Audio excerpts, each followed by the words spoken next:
मैं सारी रात सड़कों पर फिरूंगा तो क्या साथ रहोगी? हाँ, मुस्तफा को भाई के खिलाफ इतना भड़का दिया कि वो बड़े भाई की गिरबान लगा दी। फवाद वो सरफराज अपनी ब्रांड न्यू गाड़ी लेके यहाँ आ रहा था, क्या उसको अच्छा मिस्टर बाब ने किया, उस दिन की लड़ाई का बदला निकालने भी मालूम हो गया था कि तुम्हारे पैसे चोरी हो गए?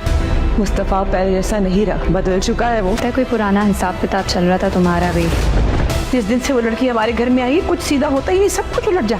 नाजरीन, ड्रामा सीरियल कभी मैं कभी तुम की आने वाली एपिसोड बहुत ही ज्यादा जबरदस्त होने वाली है। नेक्स्ट एपिसोड में आप देखने वाले हैं कि मुस्तफा शर्जीना को लेकर इस घर से चला जाता है, लेकिन मुस्तफा की बहन सिद्रा को ये बात बिल्कुल भी पसंद नहीं आती। वो सारे घर वालों के सामने मुस्तफा की साइड लेती है और कहती है कि मुस्तफा अब पहले जैसा नहीं रहा, मुस्तफा बहुत ही ज्यादा बदल चुका है। मुस्तफा की माँ शगुफ्ता बेगम, जो कि काफी लालची औरत है, उसे रुबाब की बेपनाह दौलत नजर आ रही है, इसीलिए वो शर्जीना और मुस्तफा के खिलाफ हो जाती है। वो तमाम घर वालों के सामने कहती है जब से शर्जीना इस घर में आई है सब कुछ बदल चुका है। उसने दोनों भाइयों को आमने सामने लाकर खड़ा कर दिया है। जब से वो इस घर में आई है कुछ भी सीधा नहीं होता। उसने मुस्तफा को अदील के खिलाफ इस कदर भड़का दिया है कि मुस्तफा ने अपने बड़े भाई अदील पर हाथ तक उठाया है। और वहीं दूसरी तरफ मुस्तफा, जिसके पास कोई ठिकाना नहीं है, वो शर्जीना को लेकर दर बदर भटक रहा है। वो शर्जीना को लेकर उसके पेरेंट्स के घर जाता है और शर्जीना से कहता है तुम्हें तुम्हारे बाप के घर चले जाना चाहिए, लेकिन शर्जीना साफ साफ इनकार कर देती है। वो मुस्तफा से कहती है तुम जहाँ जहाँ जाओगे मैं तुम्हारे साथ जाऊंगी। मुस्तफा शर्जीना से कहता है मेरा अपना कोई ठिकाना नहीं है, मैं तो यूं ही सारी रात सड़कों पे भटकता रहूंगा। शर्जीना मुस्तफा से कहती है तुम्हें टेंशन लेने की जरूरत नहीं है, मैं भी तुम्हारे साथ ही चलूंगी। घर से निकलने के बाद मुस्तफा काफी परेशान होता है। उसके घर में काफी इंसल्ट हुई होती है और उसके घर वालों ने उसकी किसी बात का यकीन नहीं किया होता। शर्जीना ये बात जानती है कि मुस्तफा ने वो पैसे नहीं चुराए। इसी तरह मुस्तफा को भी ये बात मालूम है कि शर्जीना बेकसूर है, उसने भी पैसे नहीं चुराए। ये सारा किया धरा रुबाब और अदील का है। शर्जीना मुस्तफा को समझाती है और उससे कहती है कि रुबाब ने हमसे बदला लेने के लिए ये सब कुछ किया है, क्योंकि मैंने उस दिन उसके इंसल्ट की थी। अदील को भी ये बात समझ आ चुकी होती है कि मुस्तफा और शर्जीना ने कुछ नहीं किया। वो रुबाब से सवाल करता है कि उस दिन सरफराज ब्रांड न्यू कार लेकर आने वाला था, लेकिन वो तो नहीं आया। लगता है उसे भी ये बात मालूम हो चुकी थी कि तुम्हारे पैसे चोरी हो गए हैं। रुबाब, मैं इतना बेवकूफ नहीं हूँ, मैं ये बात जानता हूँ कि शर्जीना और मुस्तफा ने कुछ नहीं किया, ये सब कुछ तुम्हारा ही किया धरा है। रुबाब अदील को बताती है मुझे उन दोनों का एटीट्यूड बिल्कुल भी पसंद नहीं आया, जिसकी वजह से मैंने ये सब कुछ किया है। और वैसे भी मुस्तफा को तुम इस घर में देखना भी पसंद नहीं करते, इसलिए अच्छा ही हुआ कि वो दोनों यहाँ से चले गए।